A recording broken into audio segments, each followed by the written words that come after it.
Le 15 janvier 2009, un Airbus A320 de la compagnie US Airways réussit un exploit.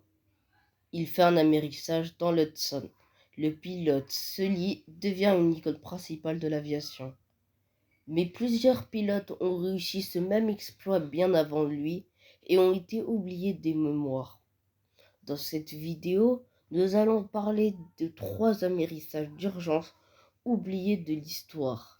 Et restez jusqu'à la fin pour voir le 3e, car personne ne le connaît. Yo tout le monde, j'espère que vous allez bien aujourd'hui. Moi ça va nickel comme d'habitude. On se retrouve sur une nouvelle vidéo. Vous êtes sur la chaîne de RN Aviation, votre avgeek préféré. Et on va parler dans cette vidéo, nous allons parler de 3 amérissages d'urgence oubliés de l'histoire de l'aviation. Un amérissage, c'est atterrir sur l'eau. Passons au premier vol. Numéro 1, vol Garuda Indonesia 421. Le 16 janvier 2002, à l'aéroport de Sellaparang, 54 passagers attendent d'embarquer dans un Boeing 737-300 de Garuda Indonesia. Ce vol relie Jakarta à Pontianak. Il y a 54 passagers et 6 membres d'équipage. Le pilote, Abdul Rozak, a 20 000 heures de vol à son compteur. Quant à Argi Gunawan, a 5 000 heures de vol.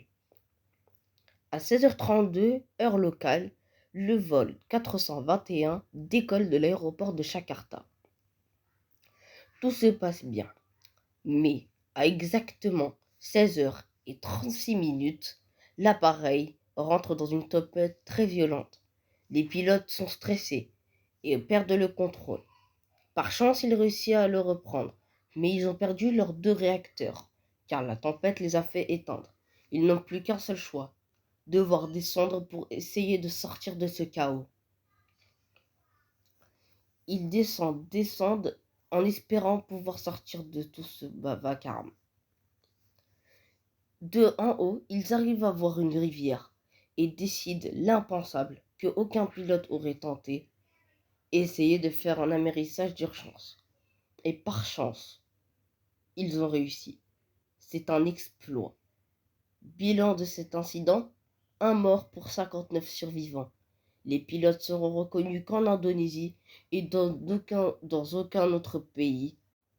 Numéro 2, vol Tuninter 1153. Le 6 août 2005, à l'aéroport de Bari en Italie, 35 passagers attendent d'embarquer dans un ATR-72 de Tuninter. À bord, il y a 35 passagers et 4 membres d'équipage. Le pilote Shafiq El Garbi a 10 000 heures de vol à son compteur, alors que le Ali Kebair a 4 500 heures. Le vol part de Bari en direction de Djerba, une ville en Tunisie. Le vol décolle de l'aéroport de Bari. Tout se passe nickel, sauf qu'à un moment, le premier moteur s'éteint. Puis le deuxième moteur s'éteint. Les pilotes ne comprennent pas ce qui se passe. L'aéroport le plus proche est beaucoup trop loin pour continuer en planant. Les pilotes n'ont pas d'autre choix, faire un amérissage. Malheureusement, ils n'arriveront pas à faire un vrai amérissage, mais réussiront à sauver pas mal de vies. Bilan: 15 morts pour 24 survivants. L'enquête révélera que les mécaniciens de Tuninter auront mis un réservoir d'ATR-42 sur un ATR-72. Numéro 3, vol Aeroflot 366. À l'aéroport de Tallinn-Ülemiste Airport en 1963, un Tupolev Tu-124 est stationné sur le tarmac. Le pilote, Viktor Mostovoy, on ne connaît pas son nombre d'heures de vol.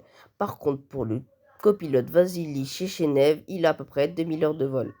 Tout se passe bien, sauf que d'un coup, le Tupolev Tu-124 fond sur une rivière qui s'appelle Neva en URSS. Ils vont tenter un amérissage d'urgence.